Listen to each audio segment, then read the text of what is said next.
job pays. The tide comes in, watch it all wash away.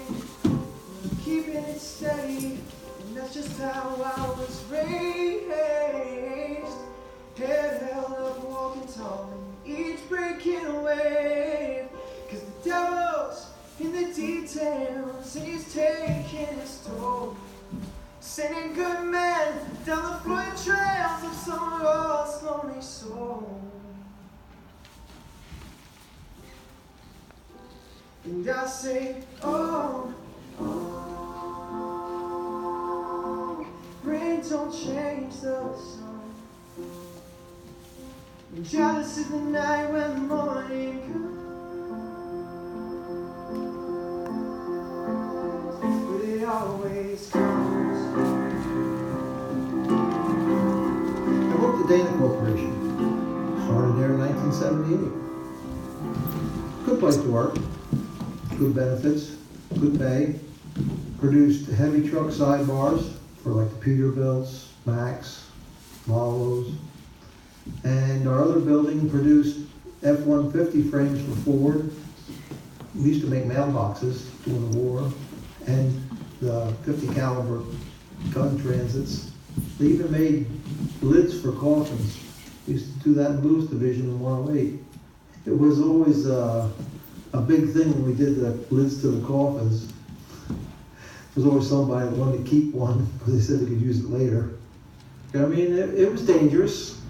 It was a butcher shop because there were a lot of people hurt. Of course, then you had the coal crackers. Those guys that come to Friday and didn't have any money, they take off first knuckle there. They get $1,000 for that, so they'd have the money to go drinking on the way home. The guys were a bunch of characters. And we did all kinds of stuff. Of course, we had one guy, Boomer. He was always like picking on this one guy, Fred. Fred used to go back in the corner at lunchtime and sleep. He used to take his shoes off. Well, one day we decided that we were going to put this pipe so it aimed right down in that corner. And then we collected these pint cans of paint, poster paint, blue. Of course, Fred went back there to sleep, as usual, took his shoes off. Then he had a 5-gallon bucket of paint come down to him in the corner. Made the whole corner blue. Of course, it also made Fred blue. Fred knew exactly who did it. He's screaming Boomer at the top of his lungs, running down the aisle chasing Boomer. And all you see is these blue footprints going down the aisle. And you hear Fred yelling and screaming he was going to kill him. And Boomer's laughing so bad he could hardly make it away from him. We used to do all kinds of dumb stuff. We used to have races with the scooters. Of course, scooters were always fun because you could always take that wire from the spark plug and put that up through the seat, so when they sat on it and they went to start the scooter, they'd get shocked from the spark plug. That was always neat. Usually did that to the foreman because most of them deserved it. But the guys got along pretty well. I mean, we used to go golfing together. A lot of times motorcycles we pull in if they needed work for a guy to get home. It was pretty neat. I mean, it was more like a giant family. You had those family members you didn't get along with, but most of the time, everybody, even if you didn't really like them that much, you did help them if they needed help. I do remember a couple things where we had a guy that was loading frames on the railroad cars. And what happened was, he was doing this for a while, but for some reason, it was just like he was just out to lunch that day. He walked between the train cars when they were hooking up the empty cars, and they coupled him between the couplers of the cars. Cut him in half, but he didn't die. He was alive yet. They called the ambulance. They got the nurse down and everything. He didn't feel anything. He wasn't in pain. But as soon as they uncoupled that car, everybody knew that he was going to just bleed out, die. So they got a phone. He called his wife and stuff, and talked to his wife and told his wife what happened, and told her that he ain't coming home. And the ambulance was there, and they uncoupled him, and sure enough, he was dead like in a couple of minutes. just long enough for the blood to run out. We had another guy, one of my friends, who used to live in Hamburg. Stouty was a welder for maintenance.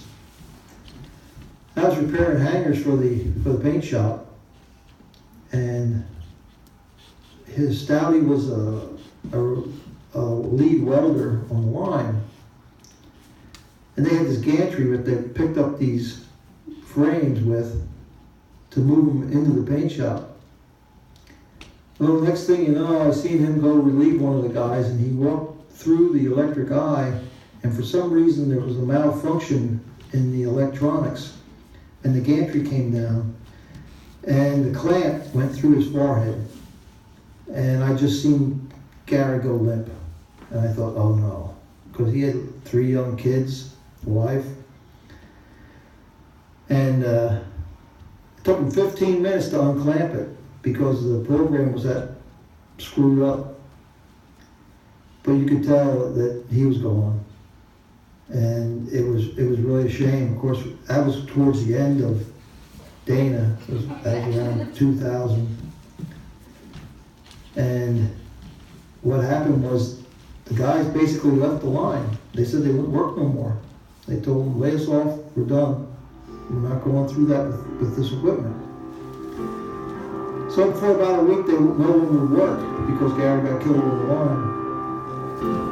So I'm working the graveyard, I don't sleep till it's night. You're calling in favors, I can't swallow my pride, no. And the bank's on a mission, they wanna read me my rights. If they ever show up around here, they gon' be in for a fight. Because the devil's in my hometown, and I ain't telling no. Cause it's my family, it's my love now, and I'm scared to let go.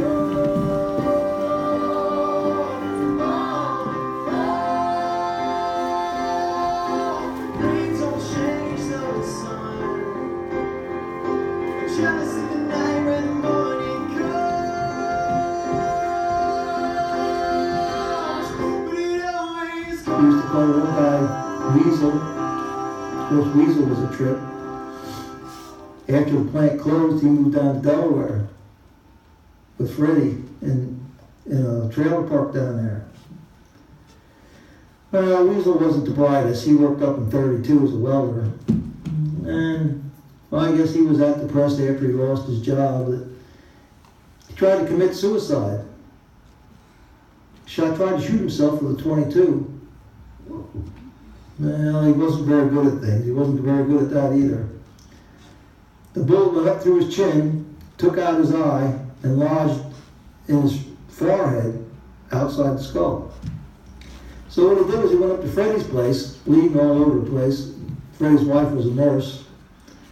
So she patched him up, and they wanted to send him to the hospital. He said, no, he said, I'm not allowed to have guns. So he went back to his trailer. When Dana closed, it was sad because there were a lot of good jobs that were going. And I know about the first 2 months, they used to keep everybody abreast of what was going on with the other workers.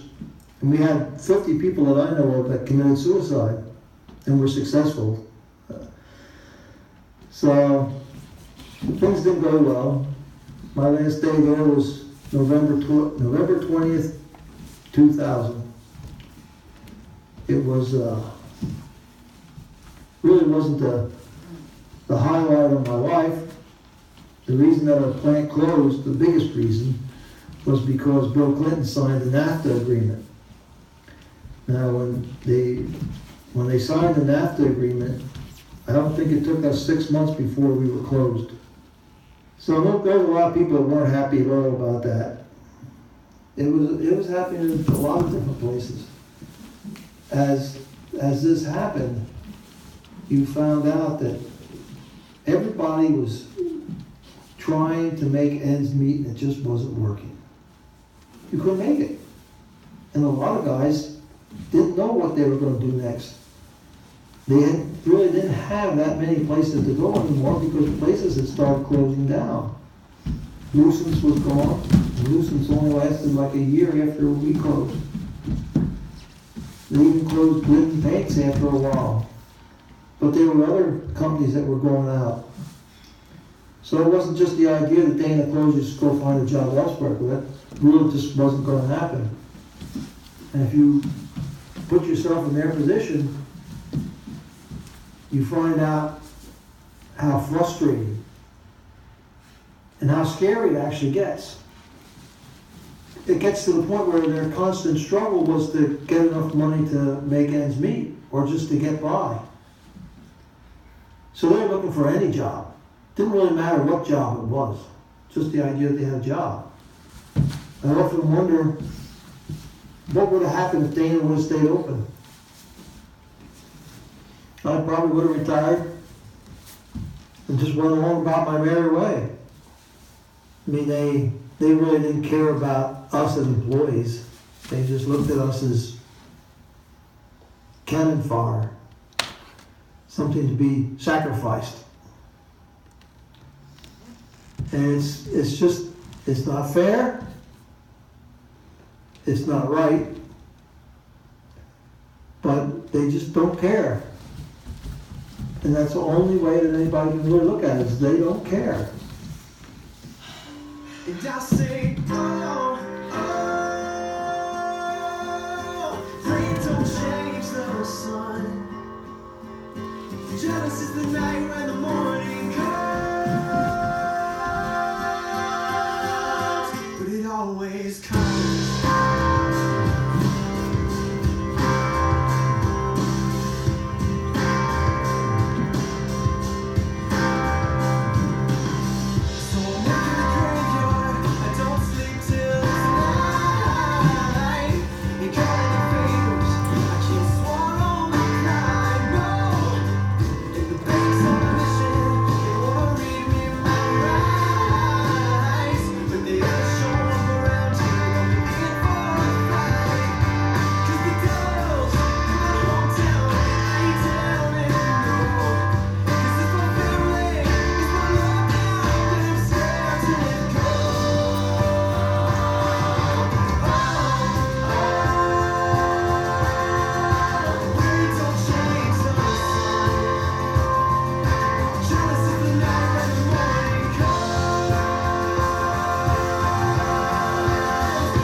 It's still our home. It's still our home.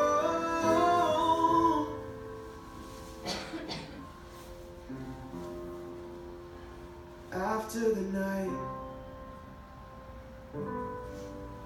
the morning comes.